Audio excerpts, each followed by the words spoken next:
നമസ്കാരം. Special sports ന്യൂസിലേക്ക് ഏവർക്കും സ്വാഗതം. കമ്പൽ മാപ്പിള ഹൈസ്കൂളിൽ ഓഗസ്റ്റ് 13, 14 ചൊവ്വ ബുധൻ ദിവസങ്ങളിൽ വാർഷിക കായികമേള നടക്കുകയാണ്. റിൻഷ റസാഖ് നമുക്ക് കൂടുതൽ വിവരങ്ങൾ നൽകും. നജ, കായികമേളകൾ വളരെ വിജയകരമായി തന്നെയാണ് മുന്നോട്ട് പോയിരിക്കുന്നത്. റെഡ്, ഗ്രീൻ, ബ്ലൂ, യെല്ലോ ഹൗസുകളിൽ നിന്നും ശക്തമായ പോരാട്ടം തന്നെ കുട്ടികൾ തമ്മിൽ നടക്കുന്നുണ്ട്. റിൻഷ, കായികമേളയുടെ ഇപ്പോഴത്തെ അവസ്ഥ എന്താണ്? കായികമേള പുരോഗമിക്കുന്നുണ്ടോ? റിൻഷ, എന്റെ ശബ്ദം കേൾക്കാമോ? സ്കൂൾ കായികമേളയുടെ തലസ്ഥിതി എന്താണ്? കായിക അധ്യാപകൻ ശ്രീ ഷാജേഷ് മാസ്റ്ററുടെ നേതൃത്വത്തിൽ അധ്യാപകരുടെ ഒരു ടീം വർക്ക് തന്നെ ഇവിടെ നടക്കുന്നുണ്ട്. ഇപ്പോൾ പല സ്ഥലങ്ങളിലും ശക്തമായ മഴയാണല്ലോ റിൻഷ. കായികമേളയ്ക്ക് വല്ല തടസ്സവും നേരിട്ടിട്ടുണ്ടോ?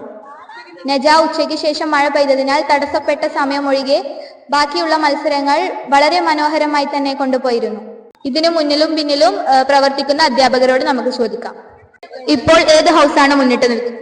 ഈ വർഷം റെഡ് ഹൗസാണ് മുന്നിട്ട് നിൽക്കുന്നത്. കഴിഞ്ഞ വർഷം ഏത് ചാമ്പ്യനാണ് മുന്നിട്ട് നിന്നത്? കഴിഞ്ഞ വർഷം യെല്ലോ ഹൗസാണ് ചാമ്പ്യന്മാരായത്. ഈ കാലാവസ്ഥ ചൂട് ബുദ്ധിമുട്ടിക്കുന്നുണ്ടോ?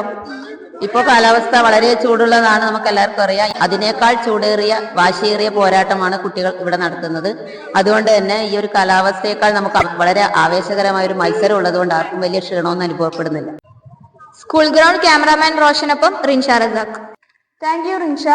കായികമേള വളരെ വിജയകരമായി മുന്നോട്ട് പോവുകയാണെന്നാണ് റിൻഷയിൽ നിന്നും കിട്ടിയ റിപ്പോർട്ട്. ഇനിയൊരു ഇടവേള.